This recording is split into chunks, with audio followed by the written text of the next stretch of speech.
अस्सलाम वालेकुम, मेरा नाम ज़बीर हसन है। मैं पिछले 5 साल से मार्केटिंग सीख रहा हूँ और कर रहा हूँ।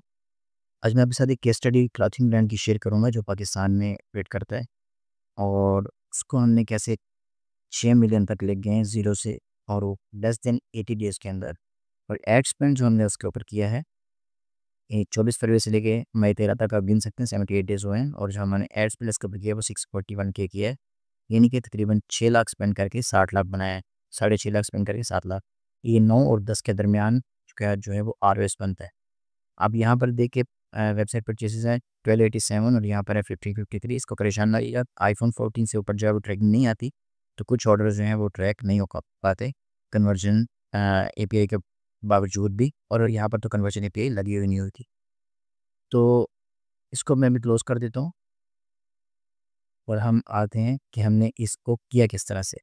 सबसे पहले मैं आपको इसकी हिस्ट्री बता दूँ कि ये क्लाइंट्स जो थे, ये इससे पहले इन्होंने कभी ट्रैक यहाँ से ऐड नहीं चलाए थे। ये हमेशा इंस्टाग्राम बूस्ट किया करते थे और हमने इनके लिए पिक्सेल सेटअप किया। पिक्सेल क्योंकि था ही नहीं तो वार्म अप भी नहीं था, कुछ डेटा भी नहीं था उसमें, तो फिर हमने डेटा सेट बना के पिक्सेल सेटअप इंटीग्रेशंस किए और फिर इवेंट्स को जो है वो मैनुअली पहले टेस्ट किया, पूरा फाउंडेशन सेटअप किया, उसके बाद हमने इनका एड चलाना स्टार्ट किया।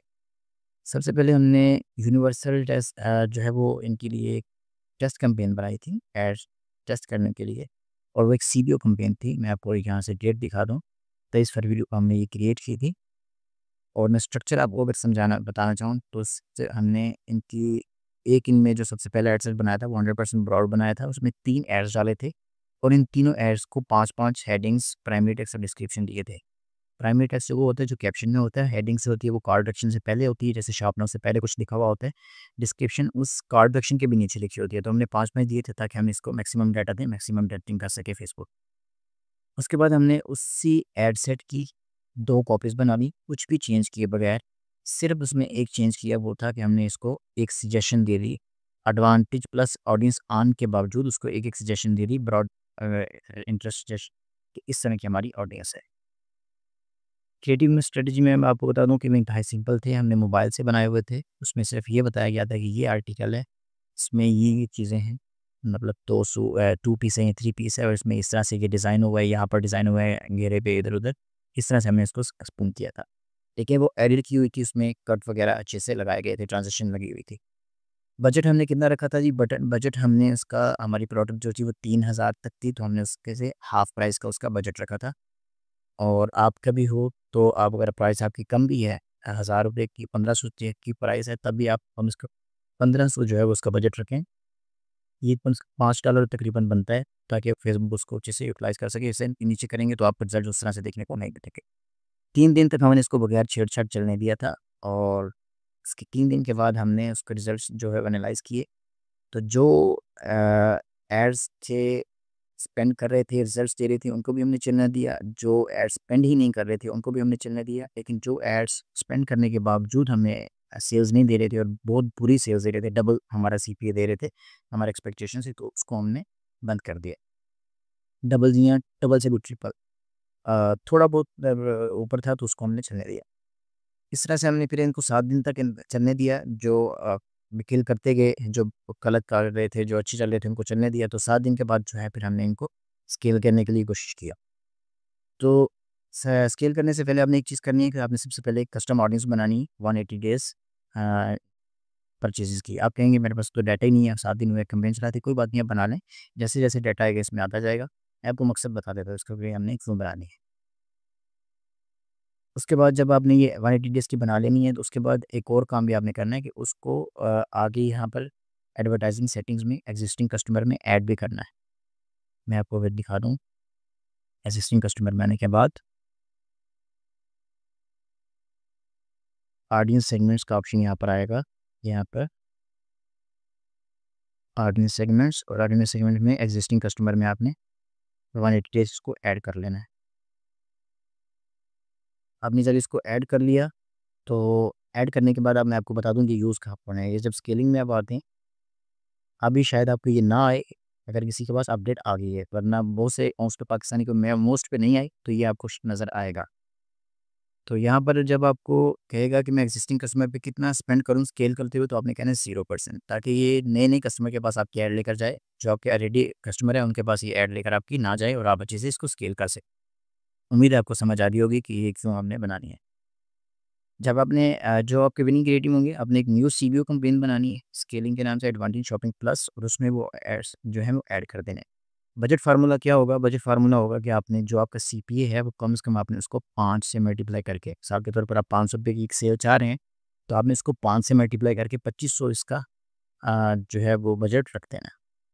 तो बजट रखने के बाद फिर आप कह रहे हैं कि स्केल आपने स्केलिंग की डिफरेंट स्ट्रैटेजीज़ होती हैं, लेकिन हम 20% पे काम करते हैं। 20% आप ऑटो रूल भी लगा सकते हैं और मैनुअली भी आप 20% बढ़ाते जाएँ। तो इस तरह से आप इसको स्केल करते जाएँगे। जब 30 दिन गुज़र जाएँगे, 30 दिन गुज़रने के बाद आपने ये 6 या 7 किस्म की जो होंगी, 7 आपने ये बनानी है कस्टम ऑडियंसेस। मैं इसको आपकी प्रोनाउंसिएशन बता देता हूँ बस, मैं किस तरह से इनको याद रखता हूँ, कैसे करता हूँ। आप इसका स्क्रीनशॉट ले लिया, ये आपने सारी की सारी बनानी है। आईसी का मतलब है इनिशिएट चेक आउट, एटीसी का मतलब है ऐड टू कार्ट, पीओआर जो हम लिखा होगा या पी लिखा होगा परचेज़, वीसी व्यू कंटेंट और डब्ल्यूबी वेबसाइट विजिटर। इन सब की आपने इस तरह से ये बनानी है। ईएक्सी जहाँ पे लिखा हुआ है इसका मतलब एक्सक्लूड किए हुए हैं, और इससे जो पीछे लिखा होगा उसका मतलब आपने इंक्लूड करना है उनको। ये सारी की सारी आपने जब कस्टम ऑडियंसेस बना लेनी है, इनमें से 6 जो होंगी वो आएँगी रिटारगेटिंग में, और जो ये प्रॉस्पेक्ट एक्सक्लूजन वाली होगी ये आएगी आपकी टेस्टिंग कैंपेन के एक्सक्लूजन में। टेस्टिंग कैंपेन में जाके इसकी ऑडियंसेस में जाके एक्सक्लूजन में जाके आपने ये वाला website visitor, view content, ATC, add to cart, initiate checkout, purchase वाले 180 डेज़ वाले ऊपर देने हैं, बाकी सारे के सारे आपने जो होंगे रिटारगेटिंग में डाल देनी है। मैं आपको दिखा दूँ, टैग्ड रिटारगेटिंग में आके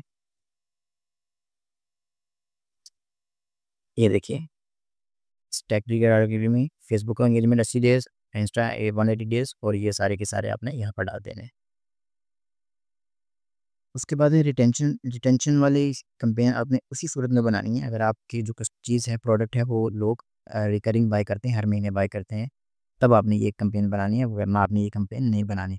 कि मेरे सूट में मेरे केस में जो था, तो सूट थे, तो इसलिए मैंने भी इसको नहीं बनाया, क्योंकि 2-3 महीने से पहले वो लोग बाय नहीं करते, तो मैंने अगर जब मैं रिटेंशन वाली कैंपेन बनाऊँगा, तो मैं इसको 160 डेज़ जो है वो इनको एक्सक्लूड करूँगा। जो 60 डे पास में बाय कर चुके हैं, उनको मैं दोबारा रिटारगेट भी नहीं करूँगा। इसके बाद है जी आप कह रहे हैं कि ये जो मैंने आपको बताया ये वाक़ई ही काम करता है, तो मैं आपको अभी यहाँ से दिखा देता हूँ अपने लाइव अकाउंट से कि मैंने बिल्कुल ऐसे ही किया है जैसे मैंने आपको समझाया है।